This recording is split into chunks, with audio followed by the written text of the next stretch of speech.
That is where you will be in a few weeks, carrying the war to the Axis. This is what you must learn in a short time to beat the Axis. You will take our bombers through to smash the Axis.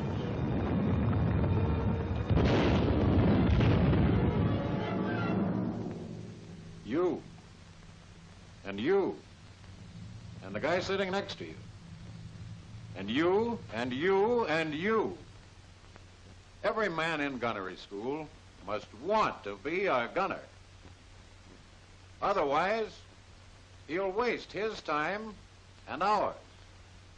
Every man must want to get into this fight, win it, and finish it. He must want the added rank and pay of an automatic sergeantcy at the end of only 5 quick weeks. He must want his badge of courage and skill, the gunner's wings, which prove him a flying fighter. You'll be wondering exactly what you will do in gunnery school. When you first report, you'll be assigned to a small group of men called a flight. After one big assembly of all of you, each instructor will collect his flight and call the roll. Jefferson. Here. Jones. Here. Lamano. Here. Pulaski. Here. The same instructor will stay with you throughout your training. He is the boss. He will take charge of every hour of your training. His job is not to pass you or eliminate you, but to teach you. To see that as far as possible, every man in the flight understands his job and becomes a first-class gunner. Your instructor will report on the progress of each hour spent by each man. A daily progress sheet will record his report on your work hour by hour. You will be wondering what the hours on this chart stand for, what you will be studying during the time to come. First, you will meet your closest friends, the 30 caliber machine gun and the heavier, harder-hitting 50 caliber. You will have to be intimate friends with these guns so that you can call them by their first names: bolt, barrel, cover plate, lever, slide, spring, pin, and stud. You will learn how to take the guns apart and how to put them together again. You will learn what each part does in succession when the gun is fired. You will learn what to feed small guns and big guns, and how to doctor them when their digestion goes bad. And after you know your guns and what happens when the trigger is pulled, you will learn about the path of a bullet's flight. Now, the instructor will show you that a bullet flies a curved path. And you will have to find out why, if you want to shoot straight. The problem of hitting a target with a bullet that drops and drifts will bring you to the question of sights. You will make the acquaintance of ring and bead sights and reflective or optical sights. Your introduction to sights will bring you to problems of sighting at a moving target. A gunner uses his sight to figure how much faster or slower than himself an attacker is flying. The instructor will show you how to estimate the apparent speed of an enemy by how long he takes at a given range to fly across part of your sight. During these same beginning hours, you must get the feel of your finest aerial gun platform, the power-driven turret. For several nights, you will have a chance to get used to different kinds of turrets mounted on test stands. You will move the guns as if you were tracking an enemy fighter. The feel of the controls will become easy and natural. Later in the course, you will have to learn how these turrets are put together and how to install the guns. Turret manipulation brings you closer to fighting in the air. The bombers which carry these turrets fly at high altitudes, where the air is cold and thin. A medical officer will tell you what clothes and equipment keep you fit to fight high upstairs. Up with these bombers, in your turret, on constant alert over long hours, your fellow crew members depend on your being strong and fit. You will have the chance to prepare yourself for this, too, in gunnery school. By this time, you will be ready to start firing guns at moving targets. First, with a BB machine gun at an indoor range, you will begin to learn how to aim ahead of your target if you want to hit it.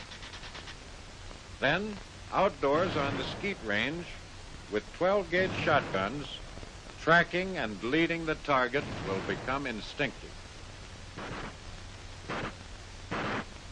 Your first experience firing a machine gun will be on the malfunction range.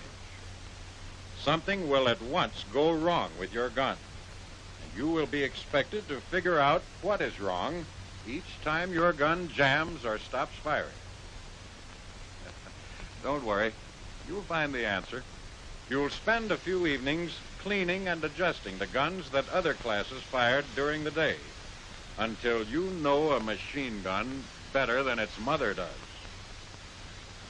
When you fire these guns at aircraft or at surface vessels, you've got to be sure you're firing at an enemy.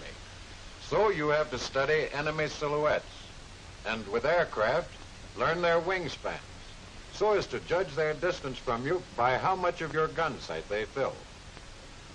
This is one of the most important things you must master here at school: estimation of range. For instance, when the wings of a Messerschmitt 109 fill so much of your ring sight, the fighter is coming into range. But if this were a twin-engine fighter with a bigger wingspan, he would be too far away to shoot at. Estimation of the range of an airplane, its apparent speed, and the right lead to give it are three of the four chief parts of accurate shooting. The fourth is harmonization of the gun with the sight. You sight your target along a straight line. Your bullet fired in the same direction will not fly straight. It will drop below the target. So the gun must be pointed up. Then the bullet will drop into the target. This process can be figured out by arithmetic for a given range. After you do the figuring, you can make a chart and line up the gun barrel with this disc and the sight with this mark. When you know how to do this, you can bore sight a gun and shoot it on the ground range. Point blank range and distant range. Fix targets by day to learn the effect of range, and by night to learn how to use tracer ammunition. Then moving targets to learn how to estimate lead. Handheld guns and turret guns. Now you begin to look like a machine gunner. This is what you are here for: to fire guns, to kill. Now you're ready for your first flight. You take your life vest and your parachute and your goggles and helmet with earphones, and when you look like this, you climb into an airplane and take off in flights for the aerial target range.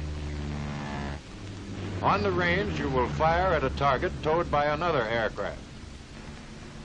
The target will first go at the same speed as your airplane, at different ranges. Then your airplane will go faster than the target, and then slower. You will cross below the target and then above it to test your judgment of lead, range and speed. But this air firing won't take up all your time. The rest of the day, you can practice turret maintenance and gun installation. Back in the classroom for further study, you must learn visual signals needed for communication with blinkers in international Morse code. In a darkened projection room, entertaining trainers are used to improve your shooting at moving aircraft targets shown on a screen. This will give you good practice and a lot of fun finding out how to lead a fighter coming in for an attack. At the end of your course, you will fly in formation to practice gunnery control and gunnery tactics.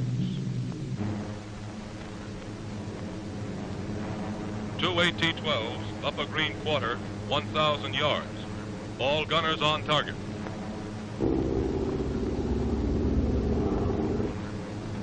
Attack closing. Range 800 yards. Stand by for left turn.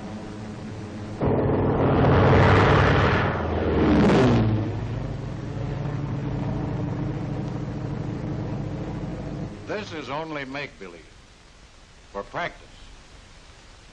But when you have learned it, when you have learned your academic work, when you have scored high enough on ground and air targets, when you have passed your final examination and received your gunner's wings, then it will not be make-believe anymore. Then the success of a mission will depend on you. Then you will have to be good. You will have to be a gunner. Whether you will be or not is up to you in the next few short weeks here.